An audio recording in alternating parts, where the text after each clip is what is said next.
ये सरकार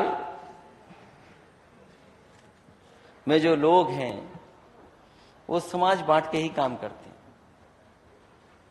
जब तक दरार नहीं पैदा करेंगे तब तक आगे नहीं बढ़ सकते।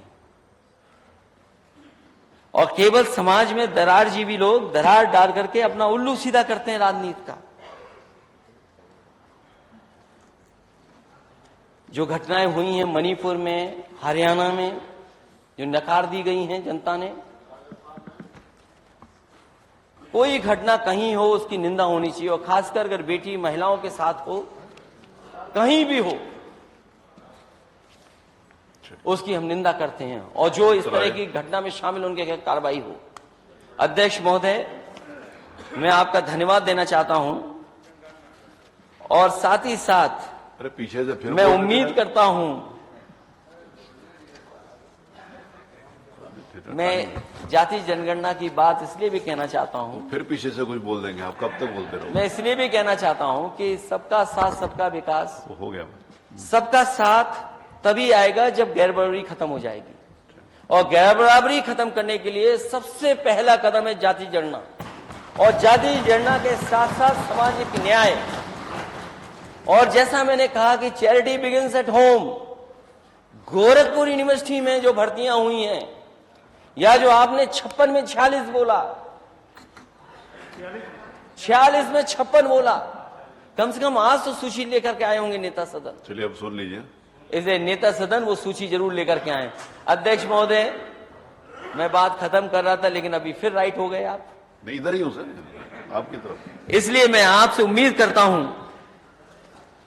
कि जो माननीय सदस्यों ने अपनी बात रखी है यहां पर, चाहे वो बिजली विभाग को लेकर के, सूखा को लेकर के, किसान को लेकर के, गरीब को लेकर के, माताएं बहनों को लेकर के, या उत्तर प्रदेश में जो जीरो टॉलरेंस, चाहे वो करप्शन हो, चाहे वो लॉ एंड ऑर्डर हो, उन बातों पर रखा है। मुझे उम्मीद है कि नेता सदन उन पर कुछ विचार करेंगे। और जो हम लोगों ने मांग की है कि कहीं भी मदद में भेदभाव ना हो, उस भेदभाव से ऊपर उठ करके नेता सदन मदद करें। और हमें उम्मीद है अध्यक्ष महोदय, कम से कम नेता सदन इस बार सत्य बोलें। बहुत बहुत धन्यवाद। लेफ्ट से राइट, माननीय मुख्यमंत्री जी, माननीय मुख्यमंत्री जी।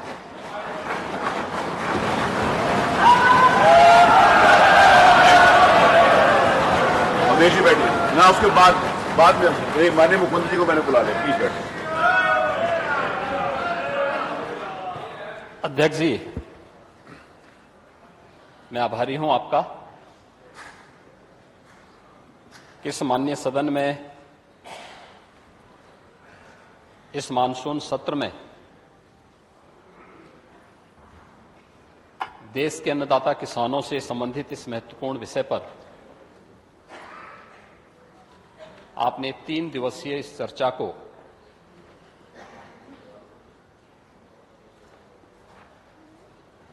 इस सदन में करवाया है। और माननीय नेता प्रतिपक्ष को लेकर के कुल 33 सदस्यों ने अब तक इसमें चर्चा में भाग लिया। मैं उन सभी माननीय सदस्यों और दलीय नेताओं का भी हृदय से धन्यवाद देता हूं। नेता विरोधी दल के विचारों को मैं सुन रहा था, पूरा सदन भी सुन रहा था।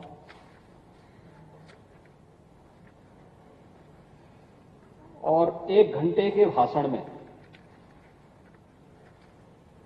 बाढ़ और सूखा से संबंधित मुद्दे पर उनको केवल गोरखपुर का जल जमाव याद आया, बाकी और कुछ भी नहीं याद आया। और ये चीज दिखाती है, मुझे नेता विरोधी दल के वक्तव्य को देख करके यही लगा कि 2014, 2017, 2019 और 2022 का जो जनादेश है वो जनता ने वैसे ही नहीं दिया। और दुष्यंत कुमार ने इस पर एक बहुत अच्छी बात कही।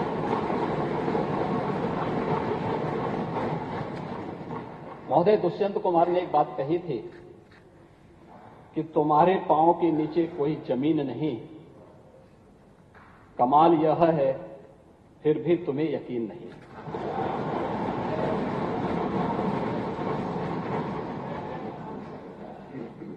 उन्हें जमीनी हकीकतों की कोई जानकारी नहीं है। और तुलसीदास जी ने बात कही भी, समरथ को नहीं दोष घुसाएं। ऐसे ही लोगों पे बातें अक्सर से सही बैठती हैं, क्योंकि जो लोग जन्म से चांदी के चम्मच में खाने के आदी हैं,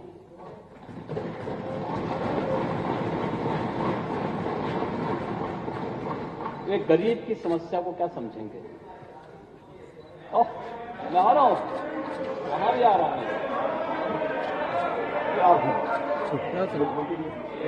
वे एक गरीब की पीड़ा को क्या समझेंगे? एक किसान की पीड़ा को क्या समझेंगे? एक दलित की पीड़ा को भी क्या समझेंगे? और अति पिछड़ों और पिछड़ों के साथ क्या इन्होंने व्यवहार किया था, किसी से छुपा हुआ नहीं। ये तो पूरा प्रदेश जानता है, पूरा देश जानता है। महोदय, महान किसान नेता और भारत के पूर्व प्रधानमंत्री चौधरी चरण सिंह जी ने कहा था कि देश की प्रगति का मार्ग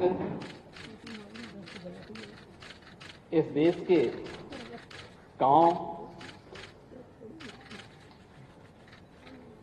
गलियों, खेत और खलिहानों से होकर के जाता है। चौधरी चरण सिंह जी की बातों को वास्तव में समाजवादी पार्टी ने अपने कालखंड में थोड़ा भी ध्यान में रखा होता तो उत्तर प्रदेश के इतिहास में सर्वाधिक किसानों ने इनके कालखंड में आत्महत्या नहीं की होती।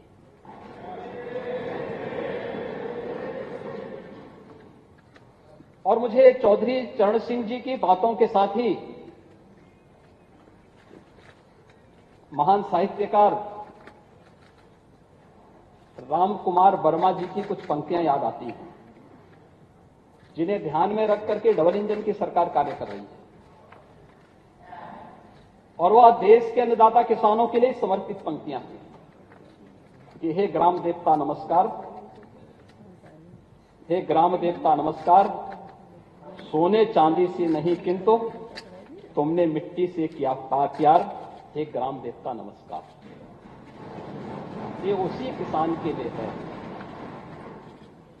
क्योंकि सोना चांदी से प्यार करने वाले लोग अन्नदाता किसान के महत्व को नहीं समझेंगे, उसके महत्व को समझ नहीं पाएंगे, उसकी पीड़ा को भी नहीं समझ पाएंगे।